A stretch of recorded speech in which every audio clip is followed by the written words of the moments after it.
ধান কেনাবেচার ব্যবসা আর সাধারণ গাড়ির চালকের কাজ এভাবেই দিন কাটতো এক সময়। অথচ আজ তাদের মালিকানায় বিপুল সম্পত্তি, একাধিক পাথরের ডিপো আর প্রায় 30 থেকে 40টি ডাম্পার। বীরভূমের পারুই এলাকায় এখন জোর চর্চায় দুই ভাই, শামসুল আলম ওরফে মিঠু এবং নূর আলম ওরফে মিন্টু। স্থানীয় সূত্রের দাবি তারা প্রভাবশালী পাথর ব্যবসায়ী মোহাম্মদ নিজামুদ্দিন ওরফে টুলু মণ্ডলের দুই শালক। এরা একসময় আমাদের থানার অন্তর্গত কৃষ্টকুড়ি গ্রামের তারা বাসিন্দা ছিল একসময়। বর্তমানে তারা পাড়ুইয়ে আসে। যখন তাদের টুলু মণ্ডল যেহেতু ওনার দিদিকে বিবাহ করেছে, সেই জন্য তারা সম্বন্ধী হয় দুইজন। সেই পরিপ্রেক্ষিতে ওনার পাড়ুইয়ে বসবাস করে, এদিকে আগে কোনোদিন দেখেনি। আর তৃণমূল সরকার থাকার পর ওনারা এসছেন এবং বিশাল পাথরের স্তূপ করেছেন এখানে, এবং প্রভাব এরা খাটিয়েছেন বরাবর দিনের পর দিন। যত পাড়ুইয়ে ডাম্পার দেখতে পাচ্ছেন সমস্ত ডাম্পার তাদেরই, দুই একটা বাদ দিয়ে তাও 30 থেকে 40টা তো হবেই ওনাদের ডাম্পার। স্থানীয় বাসিন্দাদের দাবি মিঠু ও মিন্টু পারুইয়ের আদি বাসিন্দা নন, তাদের মূল বাড়ি পাশের তালিপুর গ্রামে।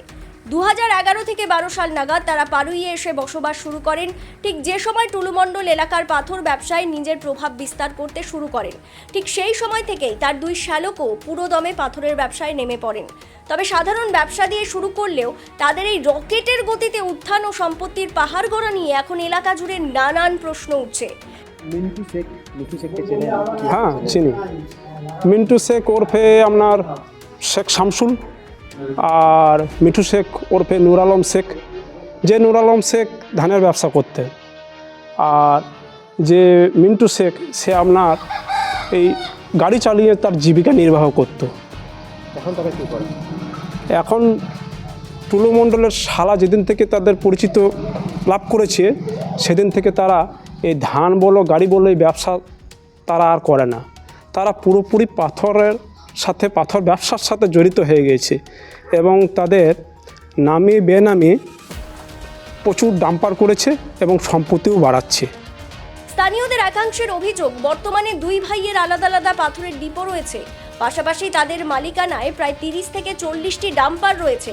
এই সমস্ত ডাম্পারের বহু গাড়িতেই বড় বড় অক্ষরে লেখা থাকে এমএসপি। স্থানীয়দের মতে এই সংক্ষিপ্ত রূপটির পূর্ণ অর্থ হলো মণ্ডল স্টোন প্রোডাকশন। অভিযোগ উঠছে, একসময় এমএসপি লেখা গাড়িগুলিকে বিশেষ বাড়তি সুবিধা দেওয়া হতো, যার সুবাদে তারা বাজারে তুলনামূলকভাবে কম দামে পাথর সরবরাহ করতে সক্ষম হতেন। এর ফলে প্রতিযোগিতায় টিকতে না পেরে এলাকার বহু সাধারণ পাথর ব্যবসায়ী নিজের ব্যবসা গুটিয়ে নিতে বাধ্য হন। বর্তমানেও পারুইয়ের সেই দুটি ডিপোতে বিপুল পরিমাণ পাথরের মজুদ দেখা যাচ্ছে।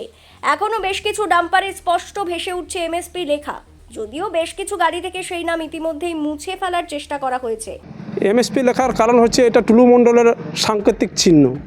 যে এমএসপি লেখা থাকলে তৎকালীন যে সরকার ছিল তৃণমূল সরকার, তারা সেই এমএসপি বাবদ পুলিশ তাদেরকে ছেড়ে দিত, প্রশাসন কোনো ব্যবস্থা নিত না, এবং কর ফাঁকি দিয়ে কীভাবে ব্যবসা করা যায় সেই জন্য একটা এমএসপি ওদের একটা সাংকেতিক চিহ্ন ছিল যে এটা টুলু মণ্ডলের গাড়ি যাচ্ছে। তাদের যে ডিপোগুলো রয়েছে সেখানে অসংখ্য গাড়ি এখনো পর্যন্ত দাঁড়িয়ে রয়েছে। পাড়ুইয়ে আপনারা দেখুন ওদের কেশার করে রেখেছি। পাড়ুইয়ে পাথরের স্তূপ আমরা তো এই প্রথম দেখলাম, এখন দেখছি যে পাথরে বড় বড় কেশারের মতো স্তূপ করে রেখেছি। সবটাই বেআইনিভাবে, সমস্তটাই বেআইনিভাবেই ওনারা সমস্ত কার্যক্রম পাড়ুইয়ে চালাচ্ছে। এবং পাড়ুইয়ের যে ডাম্পারগুলো সারিবদ্ধভাবে দেখতে পাচ্ছেন, প্রায় মিন্টু এবং মিঠু যেটা টুলু মণ্ডলের শালা যাদেরকে বলা হচ্ছে, তাদের নামেই এগুলো রয়েছে। একসময়ের ধান ব্যবসায়ী ও গাড়ি চালকের এমন চমকপ্রদ উত্থানের নেপথ্যে কি রহস্য রয়েছে, তা নিয়েই এখন সরগরম পারুই অঞ্চল। টুলু মণ্ডলের যে হয় এটা মালিক হয় খালাস মালিক। এই যে আপনার পেছনে এই যে গাড়িটা, এই গাড়িটা কার? এটা মিন্টু বাবু। তো এখানে তো লেখা রয়েছে এমএসপি। এমএসপি তো টুলু মণ্ডলের সাইন কোড, তাই তো? টুলু মণ্ডলই কেউ হয় আগে তো আগে কীরকম হতো? আমার সম্বন্ধ হচ্ছে সম্বন্ধ এখন হয় না, মানে এখন হয়। এখন হয়।